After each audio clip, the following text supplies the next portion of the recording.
Hello, my loves. It is Lexi Silverstein, your host for Elexify, the Place for Fashion podcast. Who else is addicted to TikTok? I know I am. Now, here is the real question. What side of TikTok are you on? Me personally, I'm on a mix of fashion TikTok and Harry Styles TikTok, of course. Oops.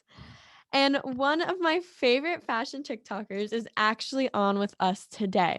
That's right. Today we are talking to Trisha Smith, a fashion queen. Trisha, welcome to the podcast. Hi, thank you for having me. I'm Of happy to be here. course. I'm so excited. I'm happy to have you. Now, I love your TikTok account and your Instagram. You have amazing style and a stunning Instagram feed. You're a go to account to check when I'm looking for Fitspo or places to shop. If you don't know what Fitspo is, that is like fashion inspiration, outfit inspiration. For those who are not familiar with you, tell us about yourself and your social media presence.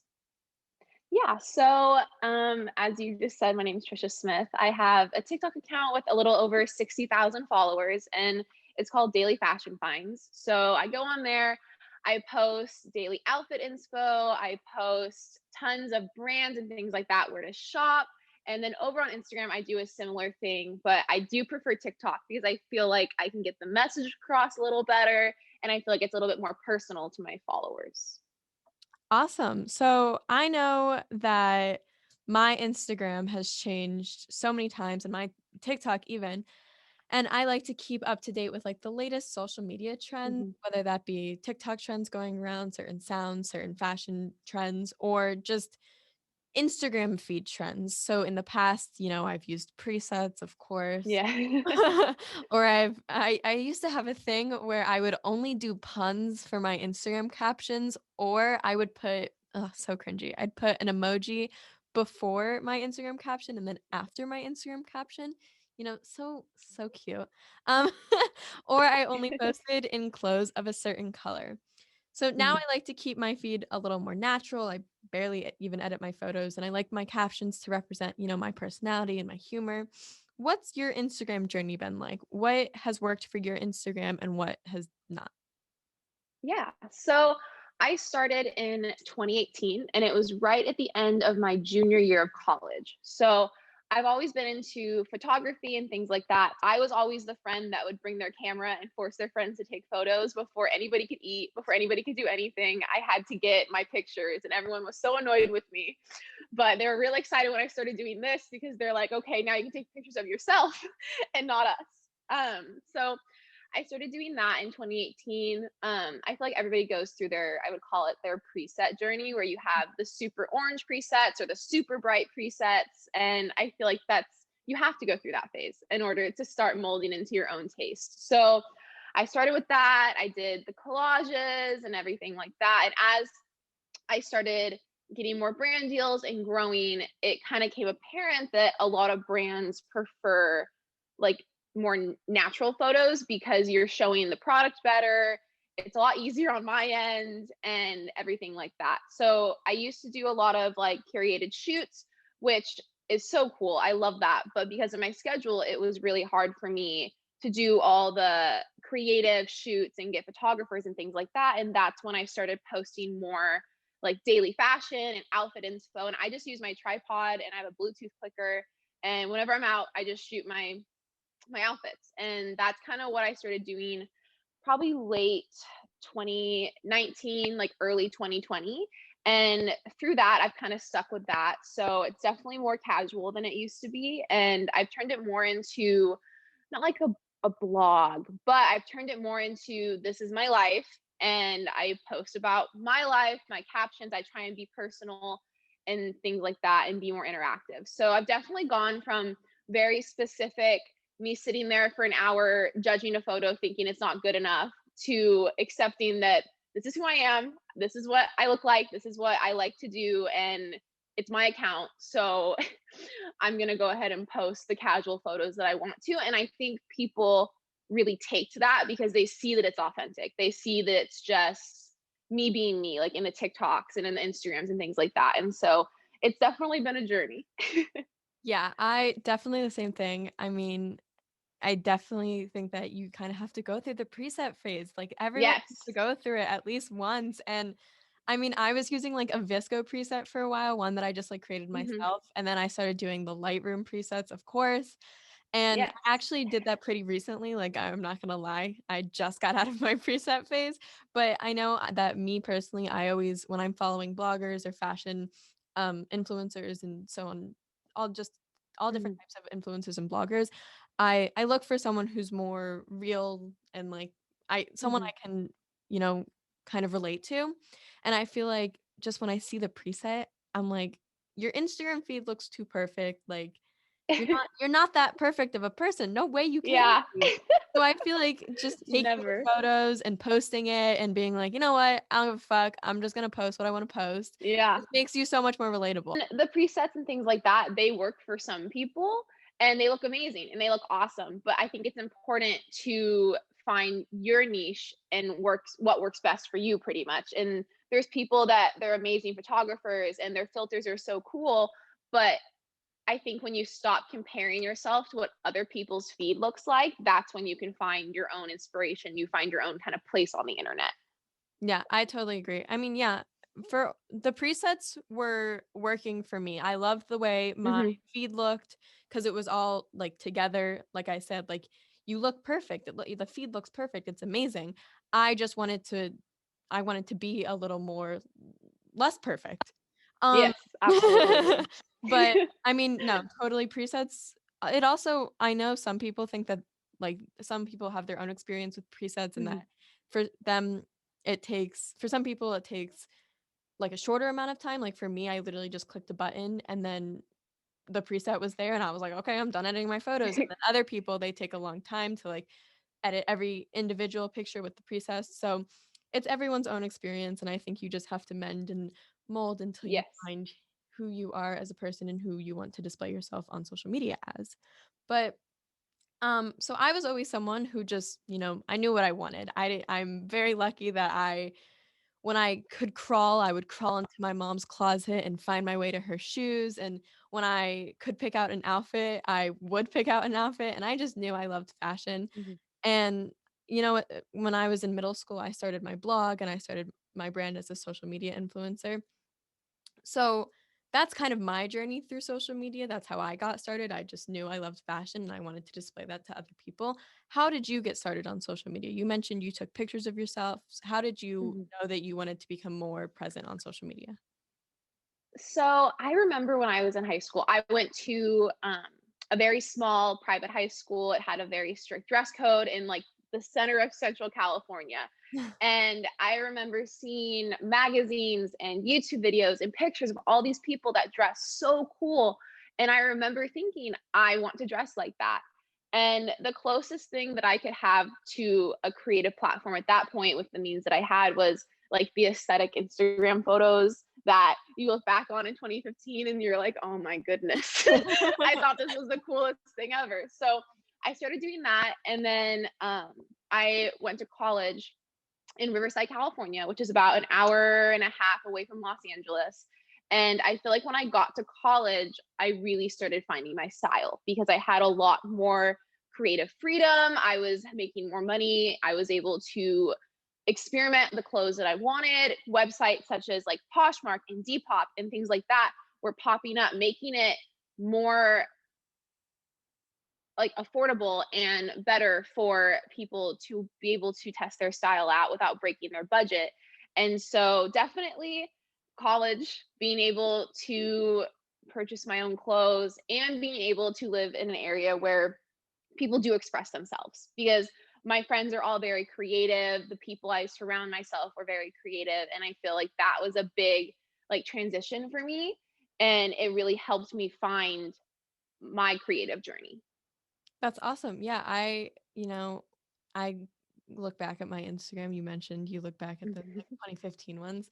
And one of the first times I ever went to California, me and my dad went around California looking for donut shops. Those, really cool ones Yes. with the totally artsy, like circa 2015 Hmm. My Life is Ava donuts that they would just take pictures with all the time. And we went Mhm. all around California looking for a bunch of them. And I had like this one photo I thought was so cool where I was like putting one of the donuts up to my eye and you could Yes, see my eye through the hole.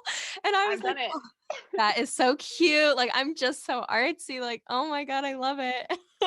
And I look back now and I'm like, oh, what was I thinking? What was I thinking? But yeah, that's amazing that you got into it in college.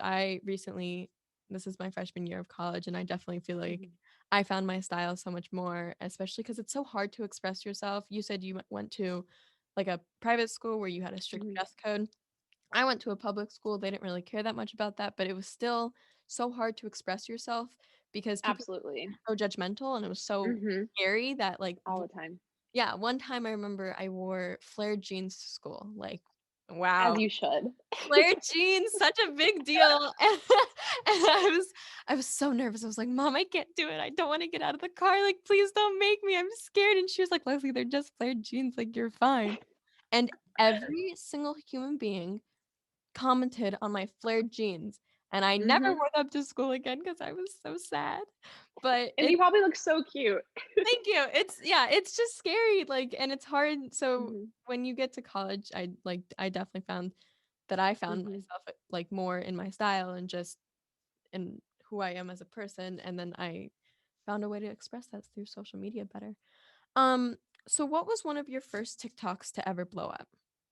So, I remember it being, um I started in the fall, and I think one of my first TikToks to blow up, I was showing, like, dupes for, like, affordable luxury goods. So, you know how a lot of companies, they'll, like, repurpose, like, vintage, like, buttons and things like that and turn them into necklaces, and then you can go on Amazon and find, like, the Fendi headbands and things like that. I remember posting that video, and that blew up, and then I kinda started from there. And I think a second video to blow up was a few like style transformation videos. So I would post like me as a junior higher, me as a high schooler, and then me now. And those blew up. So that was definitely how it first started. But it took me a while to actually get into the fashion niche because I feel like everybody in the fall, last fall, was trying to navigate what TikTok even was. And I feel like back then there wasn't even really a place on the platform for fashion and for influencers. And so it definitely took a while, and I remember my viral videos kind of being all over the place, and I wasn't gaining any followers because they were going viral, but I also wasn't bringing anything really beneficial to the table until I strictly turned into a fashion niche. But yeah. Well, that's the thing with TikTok is like it's so I mean, I know it was Musically and it's been around since forever and Yeah, long time. throwback to those Musically days, but Yeah, it's like it has the weirdest algorithm like ever. absolutely. And it's I like love it though. yeah, I mean, one of your videos could literally blow up out of nowhere and Mhm. you just would have no idea. But um yeah, it's crazy. And Instagram actually kind of started like that where when it first became an app, Mhm. the algorithm was all Yeah, over the place and it was so easy to get followers and then it got a lot harder and it's changed so much. But absolutely. what was that like for you when, you started getting more followers and more likes and more views? I remember being really excited just because, as you said, Instagram's changed a lot. And I wasn't finding that I was growing on Instagram. I was kind of stunted. And I feel like these days, the only way to grow on Instagram is to have like a crossover from a different platform. And so that was really exciting because sometimes as a creator, like you have your highs and lows. And I remember I was at like a pretty low and I was really discouraged because I wasn't growing, my engagement was down, and I wasn't feeling like fulfilled on that platform. And with TikTok, like TikTok is so fun. Like the videos are super fun and quick to make. Like I genuinely enjoy it. And I remember just being really excited because it felt like I had this fresh new thing that like I could work toward. And I was seeing progress and people were liking my content. And I felt like for the first time in a while, I was speaking directly to like an audience and they wanted to hear what I had to say. They were intrigued, like they're commenting directly at me and I felt really excited. It was a really good feeling, yeah. Yeah, well, that is great. And it's super exciting when you just I agree. Yeah. It's so hard to get followers and get follower activity on Instagram. Instagram is Mhm. kicking my Yeah, ass right it now. angers me sometimes. it's so annoying. You're like, I've just spent hours taking those photos and editing Yes, them, and then I only got like 400 likes, but I have a lot of exactly. followers. It's So so what are they doing? it's exactly. It's so inconsistent. Like sometimes I'll get like 2,000 likes, and then sometimes I'll get literally half of that, and there's no difference between the photo.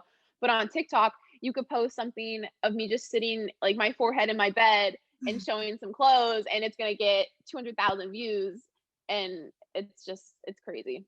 Well, that's why I also think it's so beneficial as a content creator and blogger or Absolutely. whatever to create some sort of niche, to have like a Hmm. fashion thing, or I only do dances, I only do fashion, I only Absolutely. do cooking or something, because then you have, like you said, a specific audience. You have someone that you are Hmm. targeting, and that the people who are going to follow you are going to follow you Hmm. because of the content that Absolutely. you're creating. So talking about fashion, and then even talking maybe into a more specific niche. Like I have a blog where I talk about sustainable fashion, and I'm moving more Exactly. into men's fashion because, they need help. Um, Ab- Absolutely. so yeah, Send me that blog. so I think that that's super important to have a niche, and I think it's super cool that your audience really targets that niche.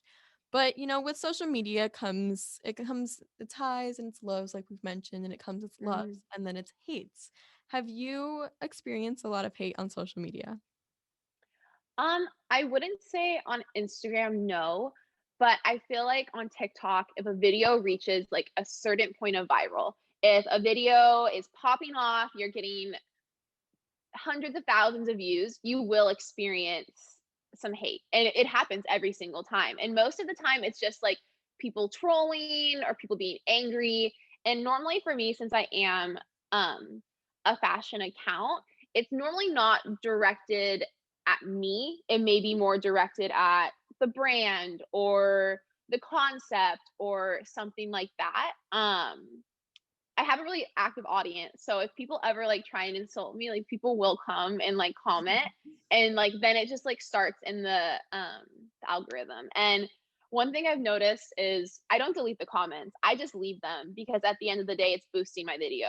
Like TikTok doesn't regulate whether they like my cowboy boots or not. They just see that somebody's commenting. And so you definitely have to have a tougher skin because all my friends experience the same thing. When a video goes viral, there will be people that have an opinion, and so you just got to deal with it. Yeah. No, I have had one TikTok video that got like 22,000 views or something like that. Hmm. And it's not even like that many views. I mean, you get a lot more. And I literally had so much hate, and I was like, "Girl, Yeah, I I'm just posting my posts, like relax." And it was a absolutely. video, and it was this viral TikTok sound from a while ago. I don't even remember what it was, but it was showing my style transformation. Like you mentioned, you post a lot of videos about that. Hmm. It was me in high school where, I was wearing my Lululemon and my sweatshirts, my Uggs and stuff like that. Not that there's a problem with that. Wear whatever you want to wear. That's Yeah. what fashion's about. It's all about expressing yourself. That Hmm. just wasn't me. I wasn't expressing myself. And so I was wearing what was on trend, which was the Lululemon and the sweatshirts and the Uggs. Yeah. Um, and I wasn't wearing what I would wear today. And then, the transition, it went from like me wearing my Lululemon and stuff like that into me wearing whatever the hell I wanted to wear.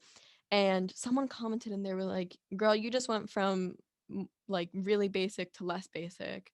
And I was Oh like, yeah, you get those. I get those all the time. I All the was time. like, "Okay, thanks. I don't give a shit. It's what I like. I like what I'm wearing, so leave me alone." And I Exactly. left the comment up. Like you said, TikTok has no idea whether it's a hate comment or an actual Mm-mm. comment. So now I'm just getting more comments. Thanks.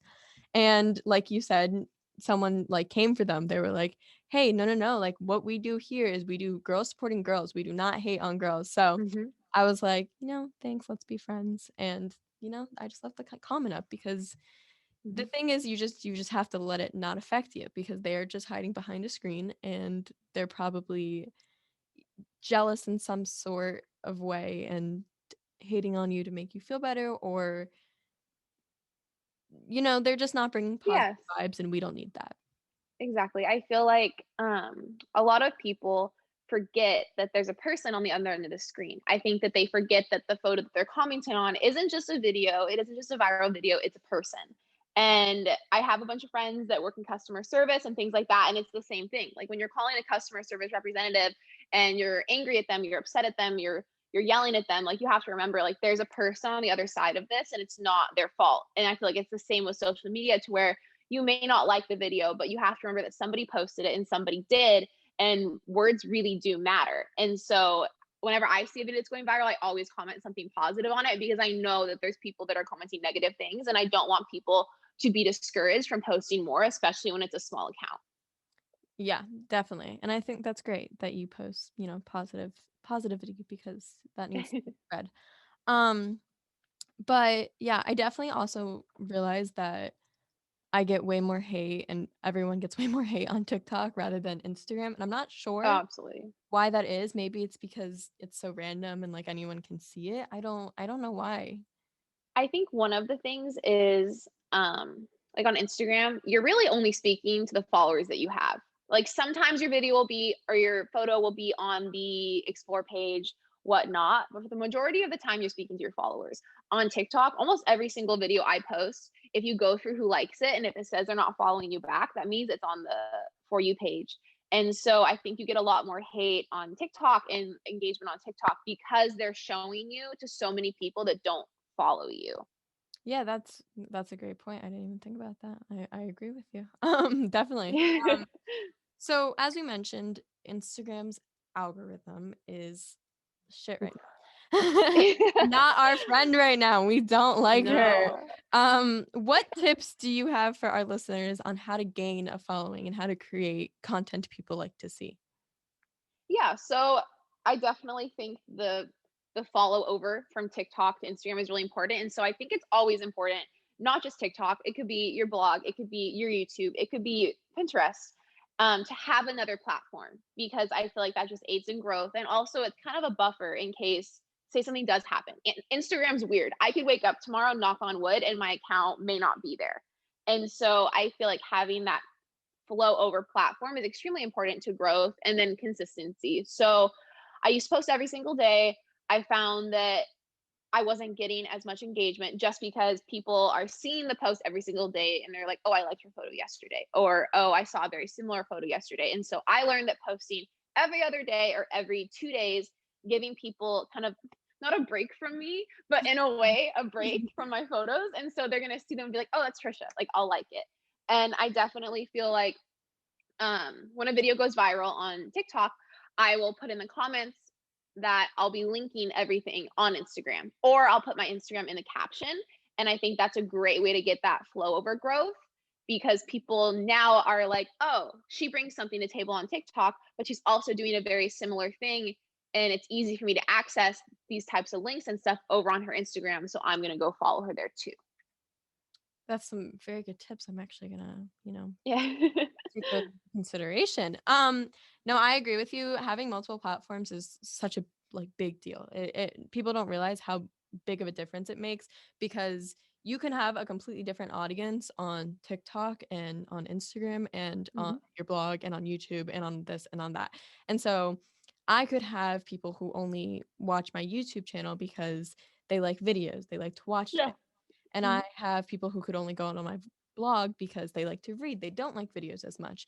So then they're seeing that I'm linking, like you said, my Mhm. Instagram or my YouTube. And I'm like, hey, like, by the way, like on next week's blog post, I'm going to be talking about this. And then I'm also going to be talking about it on my podcast. Or, hey, go check out the links to my clothing from my TikTok that are on my Instagram. You're dragging all your different followers from all your different platforms to your other platforms, if that makes sense. And so I think that that's such a big deal. Plus, there's things like, what was that? I don't even know if I was like alive when that was a thing, like MySpace or something. Is that I think I was really young. So I'm 23. I was too young for it. So you're definitely too young for it. Yeah, I don't remember it ever being okay, Vine, perfect example. Yes, I But was in junior high. Yeah, yeah. I was in junior high or like early high school when Vine came out. And I Yeah. remember that. So I remember Vine and I remember, David Dobrik and all these Viners. Mhm. and they were I went to MagCon when I was a kid. Yeah, Not I the was a One Direction. I was a One Direction girl, but I remember like Cameron Dallas, and I remember all of them. Everyone was obsessed with them, and I'm like, but One Direction, you. You might just be my best friend because I am obsessed with I One love Direction, especially Harry absolutely. Styles. But yeah, Hmm. I honestly wasn't as obsessed with the MagCon boys, but I do remember Mm, going because I was in Baltimore and they were in Baltimore one time, and I was like, oh my god, they're right there. That's so cool. yeah. Jacob Sartorius, oh my god. And so they were huge on Vine and they got all their following on Vine. And then when Vine mysteriously went away, I don't actually remember what happened, but when Yeah, I don't either. I don't know why it got deleted, but when Vine went away, so did a lot of their fame. Hmm. Obviously not David Dobrik because Yeah. he's He has the Teslas. He's he's fine. he's making bank, but Yeah. respect for him. But the rest of them, Hmm. they didn't get as much acknowledgement from other platforms as they did from Vine. So that's the thing is like Instagram could go away tomorrow. TikTok, we've had like 20 scares that it's going away. Like I don't even know. But I'm still on edge. yeah, I know. You're like, oh God, is it getting deleted today? And what about next week? But yeah, Yeah. no, that was terrifying. I remember like there was a day where there was that glitch or something, and everyone thought they were like, no, Hmm. it's the end. It's the end of TikTok. This But is the anyway, end. Yeah.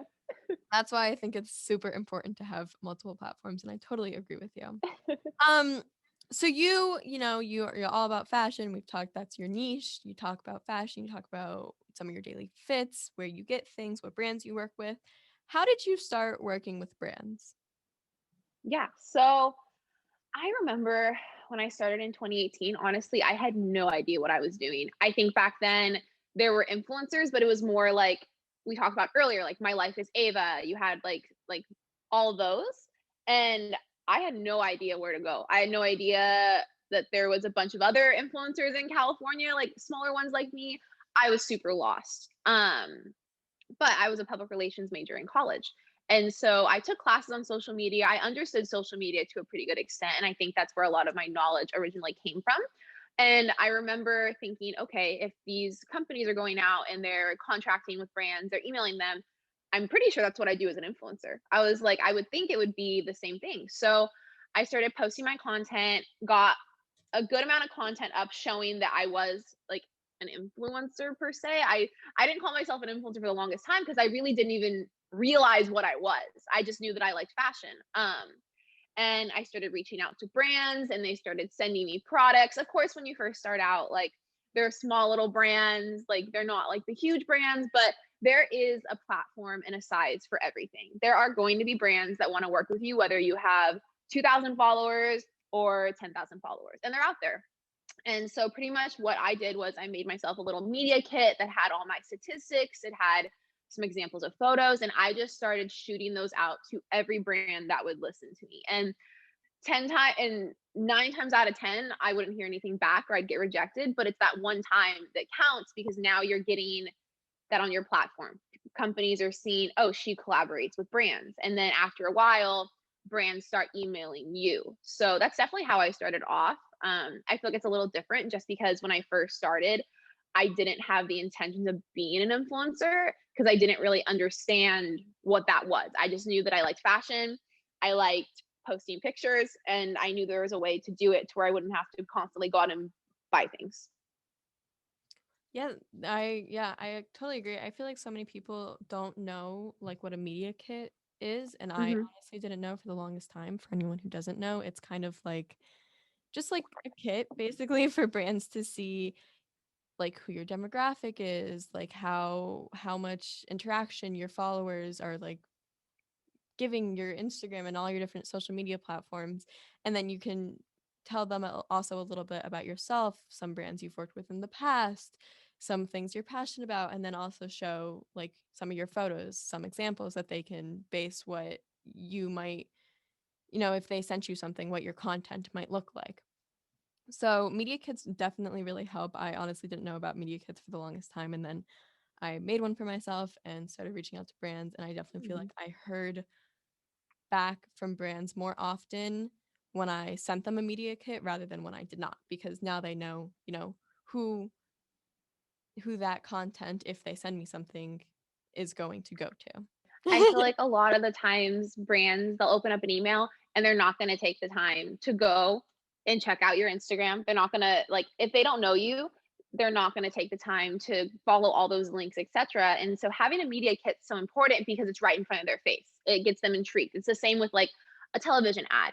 You may see a picture, but then if it's not a picture that's catching or things like that, you're not going to go look into it. And so I feel like that is the bottom line importance of media kit. It's not only to educate the brand on yourself, but to get them interested in you. Exactly. What brands are you currently working with? Or Yeah. have you? So, yeah. In the past on TikTok, I've worked with Urban Outfitters. I've worked with Society 6 and brands like that. I just signed a contract with PacSun. So I'll be posting 3 TikToks a month for PacSun for as long as the contract lasts. I work with Revolve on TikTok and Instagram. I work with Lulu's on both. I've worked with Princess Polly on both, and I will be this upcoming month on Instagram. A lot of like skincare brands and things like that have reached out to me, but I'm super specific with skincare and hair care and things like that, just because I don't wear a lot of makeup. I'm not good at it. And my hair is normally pretty natural. And so I know that if I come out and I start doing all these brand deals with like skincare and hair care, people are going to realize, okay, she's not using all these products. Like she's just getting paid to do that. And so I am working with a few that I can't like disclose yet because the contract isn't signed. But when I do post those skincare and hair care things, it's so authentic because I won't do anything that I don't already use unless the brand lets me test it before. So I can't say I'm working with Neutrogena and I'm working with them. I've used their products for years. And that's a company that I've worked with probably since like 2018.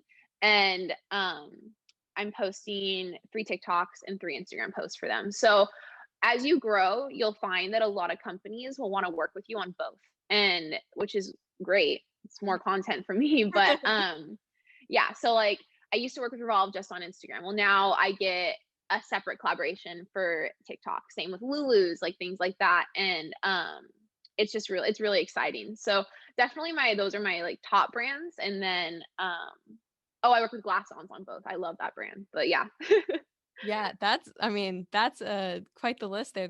Those are amazing brands. Those are things that Mhm. people, when they first go to the mall or to any store, they're like, I'm going to these Absolutely. places. So that's super cool that you've been able to work with them. I mean, they're lucky to work with you too. Mhm. Um, um, so as a, fellow Instagram influencer, I hope you can agree that being an influencer is not as easy as it looks. And, No. no. And everyone's like, you're just taking pictures, like you're just making videos. Like it's not that hard. Come on, guys. But for me, honestly, it takes up majority of my week. And, I go to school Mhm. and I try to, I mean, obviously not now because of COVID and quarantine, but I have roommates and like we like to plan things for our weekend so that we can, have fun and do something cool. And um so like it's a balancing act. You have to do, work, and you have to plan, and then you have to record the content, and then you have to edit the content, you have to post the content, and then you have to make sure that everything meets up with every contract and do this and that and this and that. So is social media a full-time job for you? So at one point in time, it was. It has been in the past. There's been certain periods of time where I've been making really good money, etc. And there's times where you don't. It fluctuates a lot. And so I work for a company called Night Swim. I do like the marketing and social media for that. And then I'm also in a business analytics master's program. So I'm currently getting my master's and I work and I'm an Instagram influencer. So I have a lot on my plate and it can be really difficult at times, but I am always so much more productive when I'm busy. So if I only have one task that day, which rarely happens, but I'll wait till the end of the day to do that task because it's only one thing. I can just sit and wait. But if I have 4, I bust them out right away just because I have more to do. I feel more productive. But Instagram takes up a good amount of time. I've had to definitely learn how to multitask because when COVID hit, I had all the time in the world. I was at the time I I was working at a school. So obviously I wasn't working at a school anymore. And I had all the time on my hands. And then once I moved down here in July, I had to kind of get back into that. Okay, now I'm working. Now I have school. Now I'm doing this. And it can be a lot. I think it just matters how much you really enjoy it and how much you want to do it. And I'm super passionate about it. I love it. It's like it's a job, but it's also my hobby. And I feel like that's really good because I can prioritize and I can get all of it done, even though, yeah, it can be stressful and it can be a lot. Yeah, I mean, I've always been someone who's just like, I want to be the happiest person in my job. And I know that, Hmm. sometimes that's super unrealistic and there's not always like if you're starting to feel unhappy in a job, you're not just gonna get up and quit because that's Hmm. unrealistic and this is life and that's not how that works.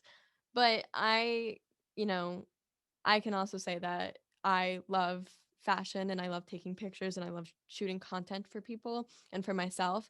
And so, yeah, it's a job, but like you said, it's like a hobby. So it's like a mixture of both. And that's, all that you could ever wish for in life is something that you're like Yeah. truly, utterly passionate about. And then that's what your career is. That's what you're working at. So it's super cool that we have the opportunity to do that, and it's also so much respect for you for all that you balance, and that sounds like quite the hectic schedule. I would be pulling my hair out if I were you. I don't know how you do that. That's insane. So much respect. That's truly Thank inspiring. you. So you know you have a busy schedule. We've established that. How often do you have time to create content for Instagram and TikTok and any other platforms you have? Yeah. So with TikTok, I don't unless it's a like paid collaboration, um, I will just post when the day is. So like yesterday I posted 2 TikToks. I filmed those yesterday. I posted them. The day before, the same thing. Unless I'm going on like a trip or things like that and I have to pre-record. But my TikToks are always filmed the day that I post them, unless a brand needs me to send them to them prior. Instagram, usually on the weekends, I'll go out and shoot just because I do use a tripod and my Bluetooth clicker, but I don't necessarily like going alone, especially if I'm like going to LA or going to an area by myself, just because sometimes that can be a little overwhelming and I don't want to go alone. But yeah. I agree. But yes. And so my Instagram, it's either I'll go out and shoot like 2 or 3 outfits at a time. I'm obviously not doing a lot right now because of COVID. I tend to just stay in and be safe. And I'll go out and shoot like 2 to 3. But before that, it would be more before COVID, it was more my like everyday fashion. So it was more like this is what I wore to lunch today, or this is what I wore out today. And so it's a little bit different than it used to be, but I still post things that I wear on a daily basis. It may just be an outfit that I wore 3 days ago. So, but pretty much for the most part, I'm posting in like real time, I would say. Yeah. I also do that for my TikToks. It's like I'm like, okay, I'm just gonna record this today and I'm gonna post it right now Hmm. because TikTok you can I do. make, I yeah. feel like you don't need to edit anything. I mean, some people I mean, I edit some of my TikToks if I'm doing Hmm. a whole production or something, but some of them I just film it on the TikTok app and I'm like, okay, yeah, that was good, and then I post it. But Instagram definitely takes more thought into it. Um, so yeah, I mean, it's again amazing that you can balance all of that. That's quite the balancing act. But for our next topic, fashion, we've been talking a lot about social media and TikTok and Instagram. Now we're getting more into fashion, our favorite subject. Um, I want to know what you would consider your style. Yeah, so I get that question a lot, and sometimes it can be a very loaded question. Um, so definitely in like the spring and the summer, I love monochrome. That's actually what I think really took off on TikTok when it came to me being a fashion account. I love like different shades of the same color and things like that. And that is why I do struggle with winter fashion because I don't like dark colors that much. I love them on other people, but I feel myself when I'm wearing like a cool print or a bright color. And so I definitely would say my style is definitely swayed by like Pinterest and things like that. But I would say like anything that makes me like feel good and like anything that's colorful, like I'm automatically attracted to.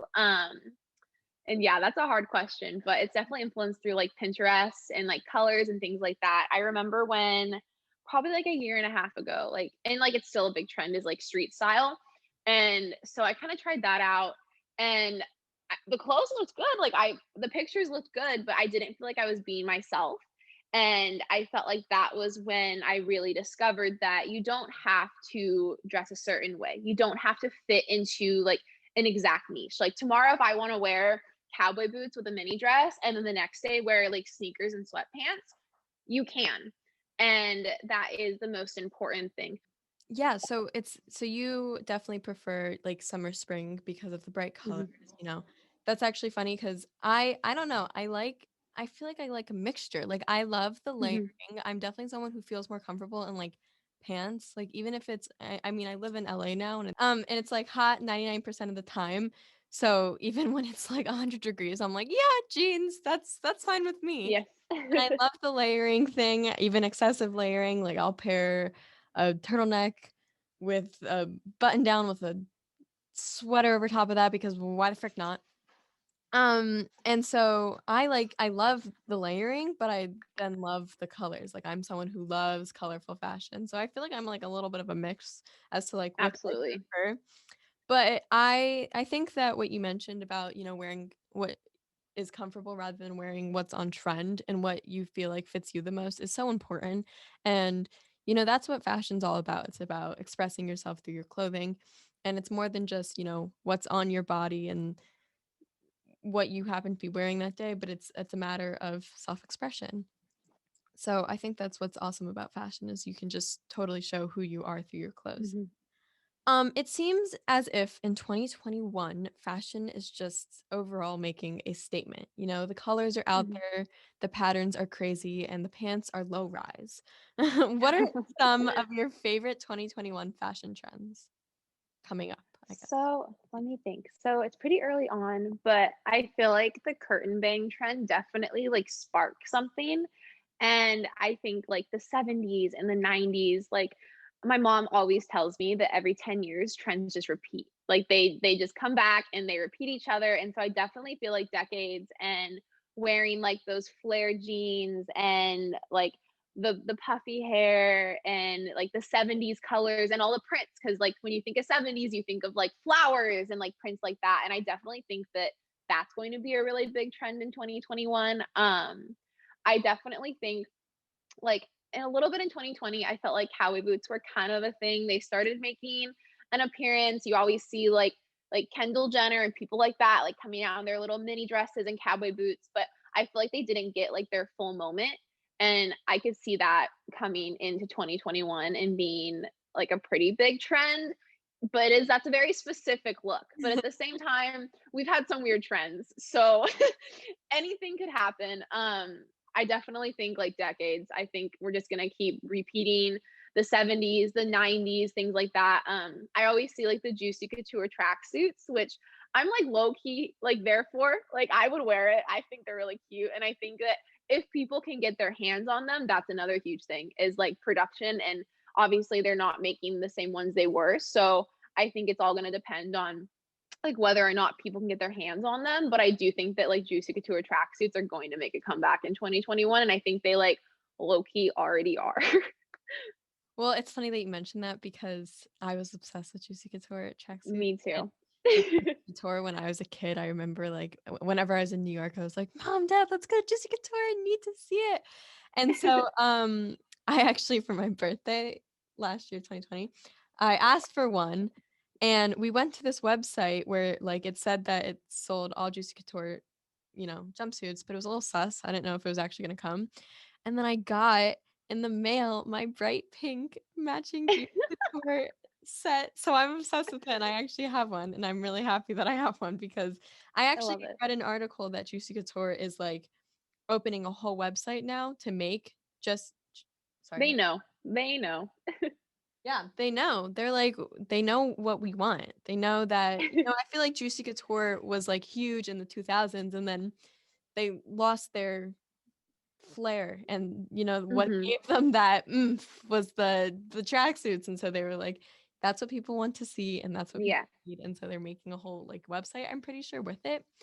You mentioned the cowboy boots too.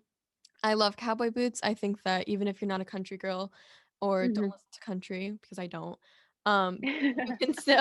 you can still wear those amazing cowboy boots. And I actually Absolutely. went from having 0 cowboy boots to having 4 cowboy boots this December because I went thrifting and I found 4 pairs Yes. in 4 different colors. And I told my parents, I was like, if I were to get cowboy boots, I would want either white, pink, red, or brown. And Now you I found have all of them. 4 pairs in white, pink, brown, and red, of course. Um, and yeah, that was so awesome that I found all of those colors, of course. And then it was funny because my cousin, who actually just had her baby this morning, Oh my gosh. I Congratulations to her. I know, I'm so excited. But, I found a pair she moved to Nashville recently, and I found a pair of baby cowboy boots, so I had to get her them because they were so fitting, Yeah. so cute. That But so cute. yeah, I love cowboy boots, I'm totally here for that. And then you mentioned, decades, that's always a thing. There all the different decades, I mean, fashion pretty much is in It all the different decades is just amazing. They're total statements, and they're crazy, and they're out there, and I love that. And I'm like that you mentioned like the curtain bangs and the crazy hair because that just shows that, fashion isn't just clothes too. And it's not just mm-mm. self-expression. It's what you have on your head. It's the clothes, the shoes, the jewelry, and then the hair too, and the makeup too, and even the nails. It's not just the clothes, it's Absolutely. every aspect. So I like that you mentioned that because, it's the whole thing. It's not just the Mhm. clothes. So I am someone I mentioned I found 4 pairs of cowboy boots while thrifting. I am someone who loves thrifting and shopping Mhm. sustainably. As I mentioned, my niche on my blog is sustainable fashion. I think it's super important that we take steps to bettering our environment. Are there any aspects like that, like sustainability, that you look for in a brand, or are you looking to make more sustainable options in the future? Yeah, so I feel like it's definitely very important. Obviously, I'm not perfect. There's times where I won't look into a brand and then people will start commenting and being like, "Oh, like you should like look into them." And I do. Like I take their requests and I do look into them and things like that. My best friend, she only shops sustainably. So there's not one item in her closet that is not sustainable and is not thrifted down to like literally her underwear.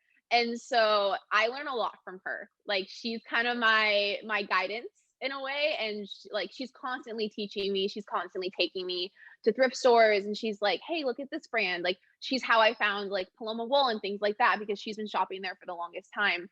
And so I definitely think like she's a huge inspiration in a way, and I love her for that. And she's gotten me into like thrifting more and estate sales and things like that because beforehand, especially with my home goods, I would say like that is something that like I definitely look around and I'm like, I'm doing a pretty good job on the sustainable side. Cause I remember when I when I moved in, I just went straight to IKEA and I was like, here we go. I gotta get the cheap furniture. And then when I started decorating, I think and a lot of people are learning this now, is like it is so much more like affordable to shop sustainably and to thrift. And I am like a frequent flyer for Facebook Marketplace. I love it. And I think it's just important. Obviously, like people aren't going to be perfect. They're going to mess up. Like they're going to not look into something. And I feel like people definitely need to be like patient because I feel like sustainability is not new, but I think a lot of influencers are learning. And I think there's like definitely a learning curve and a huge niche change and things like that. And so as long as like I take like those steps towards sustainability and I keep like the people in my life that like hold me accountable, because there will be times where I'm like, hey, I'm gonna work with this brand, and my friend will be like, she'll be like, well, like why don't you like look into them? And there's been times where I've decided against working with a company or things like that. I know that probably every 3 weeks, like Shein or Zach will like they'll reach out to me and they'll offer like a brand sponsorship, like they'll offer to pay me, and I just say no, just because at the end of the day, like if I post that, like it doesn't match the rest of the things that I promote, especially because not only like is sustainability important, so is like high quality clothes to me. And I know that like if I post these brands, my followers, they're gonna know that this company's paying me. They're gonna know that I'm not going out and I'm not wearing these clothes. And so at the end of the day, like I think being careful with the brands you work with, educating yourself and things like that are really important. I also like because obviously I get like a huge influx of clothes. I get a lot of clothes every week, and what I do is I go out and like I'll either donate them to like Goodwill, or I'll go take them to the homeless shelters in Orange County. I think that's also another way that influencers can work towards being sustainable, is not just keeping this like influx of clothes in their apartment. You don't I know realistically that I'm going to get like so many pieces of clothing this next week, and there's going to be some that I never wear. And so I think it's also important to give back, especially if those clothes say aren't sustainable, because now you're giving them to somebody who needs them. You're giving them to somebody that can buy them and afford them more at this level than the market price. And I think that's another important way that people can work towards being sustainable, is just being mindful of what they take in and what they give back. I think your mindset with all of that is perfect. I mean, I recently just wrote a blog post. Go check that out, by the way. That's www.elexify.com. That's www.elexyfy.com. But I wrote a whole blog post about how, we're not perfect. No one is freaking Mhm. perfect. And I mean, I might be a sustainable fashion blogger, but that doesn't mean that I 100% of the time shop sustainably. I always make the effort to. I look into Mhm. brands, that are more sustainable. I go to Goodwill all the time. I go to thrift stores all the time. My family will come up with this huge box or like trash bag of things to give to Goodwill like once a week. So I I mean I am not perfect, and I'm a sustainable blogger, but as long as, each and every person makes like the effort to make a little more sustainable options, I think that we could impact our earth in like the greatest way. And Absolutely. your mindset is, perfect with that. Like you're not perfect, but you do try to be more sustainable, and you make the effort to, and that's what we need people to do, and that's what we need influencers to do, because if influencers are talking about how they're going out and they're looking for more sustainable places, or they're going out and they're giving these people, or they're giving their clothes away to people at homeless shelters or to Goodwill, then other people will also want to do that, and they'll be like, I want to make more sustainable options because this influencer that I idolize is also trying to do that.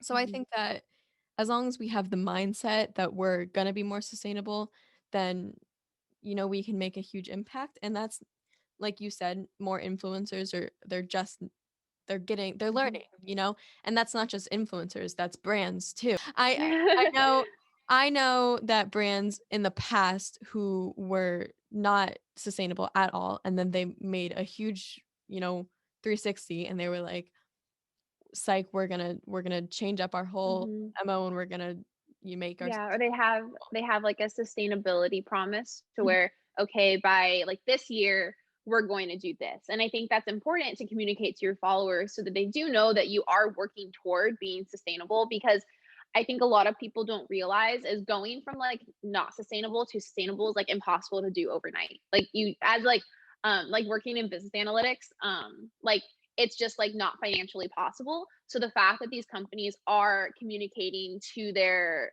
followers and the people that shop there that, hey, we may not be perfect right now, but we're constantly trying to make an effort so that like the year 2023, like 80% of our clothes are going to be sustainable. And I think that's important to communicate to your followers, because if you don't say it, like people aren't going to realize it, and they're just going to pass you up and keep going to the next company. Because I think companies now also realize that like sustainability is something that a lot of people care about, like our earth. Like it's so important. I work for a sustainable fashion company. That's the that I do the marketing and social media for. And the messages you get and the things like that, like people really genuinely do care. And I think it's important that brands like reach out and they talk about sustainability and they talk about the ways they're being sustainable, so that people realize, okay, like this company is doing this or this company isn't doing this. And I think it's something that as long as companies are transparent, like people are going to take well to it. Yeah, and I think that, those brands setting those goals is important not only for their customers and for their influencers, but for the brands itself. They have a goal to do this and they're going to reach that goal eventually. And then, yes, they're telling people that so that other people can be like, Mm-hmm. oh, they have their goals. They're doing a great job. They're trying to be more sustainable. They're trying to help our earth. So, then they are less reluctant to shop with them. Yeah. So that's awesome. I love that you're, you know, making the effort. And even if you're not a perfect person, because neither am I and neither is anyone, we can all just be a little more sustainable. Um, so do you ever just, go on some stores online and I don't know, fill up your entire cart with just like a shit ton of things that you really, really, really want? Mm-hmm. Because I do that all the time and I have quite a bit of a shopping addiction, but Me too. half the time I can't even buy the things I fill up my cart with. But there are a few items that I love. And my nanny, my grandmother, she always used to say, if I love it, then I need it. And if I need it, then I just have to have it. So what what is an item that you are dying to have but don't have it yet? Um, so I love summer. So I definitely have a bunch of swimsuits from Revolve in my cart right now. And I'm working with them on TikTok. And I'm so close to just being like, we're gonna do a swimsuit segment. Yeah. Because that is my thing. And then another thing that I really, really want, it's like a home thing. And what it is like I see them everywhere and they're like these huge like vintage vanities. And I would like, and they're like pearl white and they kind of have like just like such a cool vintage look. And so when it comes to things that I'm dying over, it's all furniture, it's all home goods, it's all things like that. I love like funky rugs, I love like vanities and things like that. And so right now, like my focus definitely is on my apartment. Like there's some clothing items I just got them, I wanted them for so long. They're like the Prada loafers and they're black, and I wanted them forever, and I had to go on a work trip, and I went to the mall there when I was like not working, and they had them. And I think that was like something like before I just got them, but before I got them, that was the item where I would go on Pinterest, I'd go on Instagram, and I'm like, I need these shoes. And I'm not one to like go out and buy like luxury shoes. Like I have like my purses and like those are like my babies, but I was so drawn to these shoes for some reason, and that was like the purchase that I'm really happy about, and I love them so much. Yeah, oh my God. I've seen a few TikToks of your apartment and let me tell you, I love it. It's Thank beautiful. you. Your It's whole really messy right now. same with my room, but your whole like aesthetic and vibe of your apartment is literally exactly what I wanted when I was designing my Hmm. apartment in college. And so like my whole side, I have three roommates, but my whole side of like the room I share my Hmm. room with um is like your apartment Hmm. vibe, but it's like, half of it because I'm like Yeah. half of the room. But I love your vibe. I love Thank your you. apartment. It's super cool. You I think actually I've seen it on TikTok. To now that you've mentioned the Prada loafers, I've been dying for a pair of those. But oh my God, they're so cute. I don't even know how much Yeah. they are, but they're so cute. And loafers I like recently got into. I like never would have thought in a million years that I would be obsessed with loafers, and now I really want those. Yes. And then Exactly. the they're like yin and yang, the black, the The Paloma wool. Paloma wool ones. I have, yes, I I have saw that those, and TikTok. I love them. They are okay, so you have to size up because I love them, but they're so uncomfortable. I wore them Really? for like, yes, so you need to size up. I got my actual size and I think they're just too small. If I would have sized up, they would have like been perfect, but I'm still breaking them in. I've had them for like a month and a half, and I'm still breaking them in. Now, it's Mm. still worth it. I wouldn't take it back. I'd buy the shoes again, but I would definitely size up on them just so that like I wouldn't have to literally beat up my feet in order to get them to to work for me. Well, yeah, I mean, that sucks that they, aren't the most comfortable, but hopefully once you break them in a little more, they will be. But no, they're super cute. I'm so jealous that you have both of those shoes.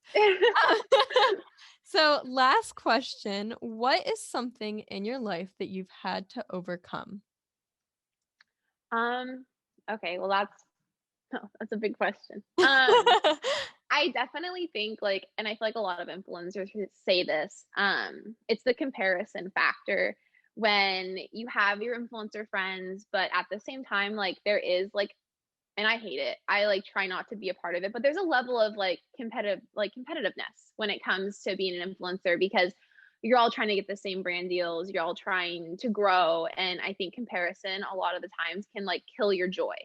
And I found that in myself. Like, I used to be, like, really self-conscious of, like, my looks. I used to be really self-conscious of, like, what I wore. Like, I would see somebody else, like, working with the same brand I am, but they're getting more and things like that, and I genuinely think that, like, that takes away your joy.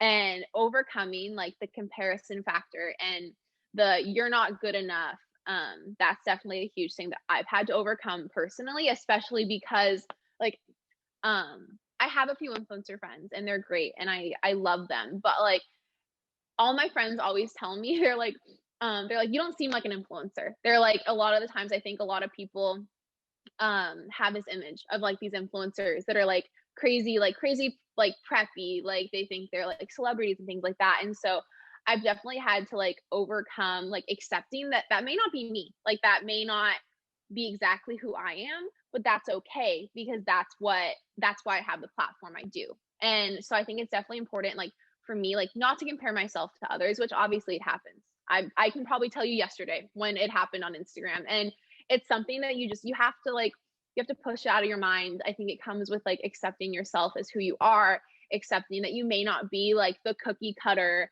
of what you think you should be because at the end of the day like being cookie cutter and not being yourself is boring as hell.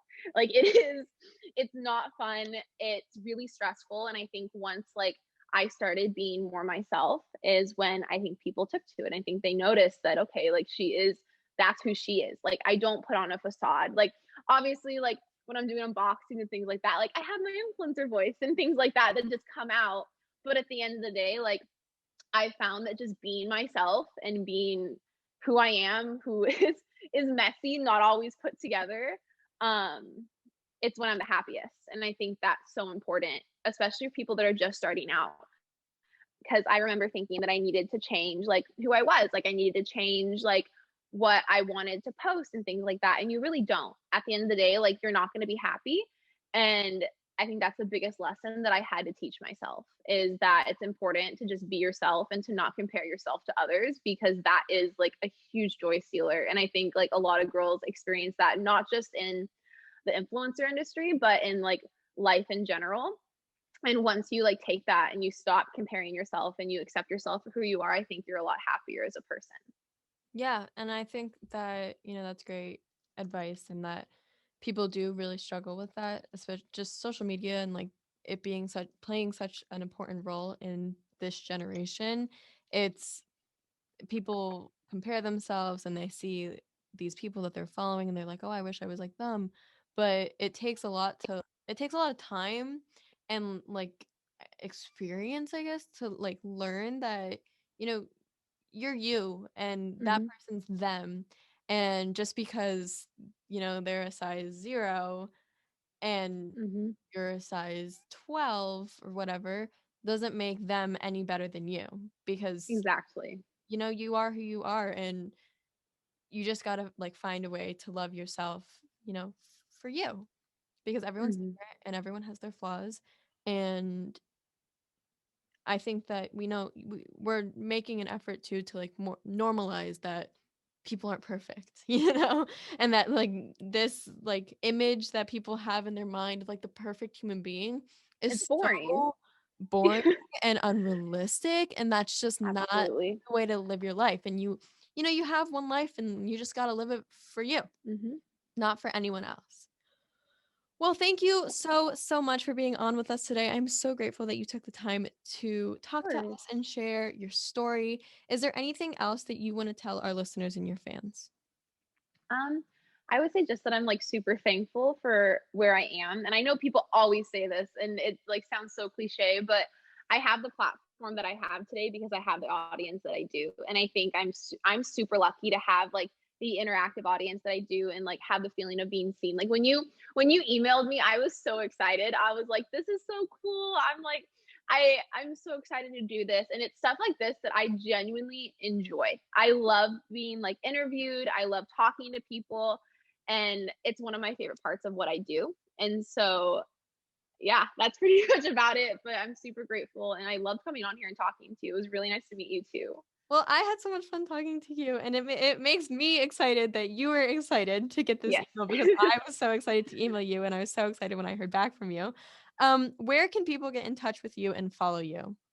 Yeah, so my TikTok account is Daily Fashion Finds, and my Instagram account is Smitha Trish. So my name is Trisha Smith, and I just kind of reversed it, and I've always had that since high school, and I've just kept it that way. If you DM me, I'll always respond. Sometimes it'll take a couple days just because I get like an influx of DMs depending on like videos I post and things like that. But you can always reach out to me through DM. You reach out to me through email, things like that, especially when it comes to like going on a podcast or things like that. Email is definitely the best way to reach me, but those are the two platforms that I use. Awesome. Well, you heard it here, guys. Trisha Smith is, in fact, a fashion icon. Stay tuned for coming up episodes talking with more fashion queens, some Sex in the City, and much, much more. Follow me on my socials at Lexi Silverstein. That's Lexy, silver like the color, Stein. And remember to make the ordinary extraordinary.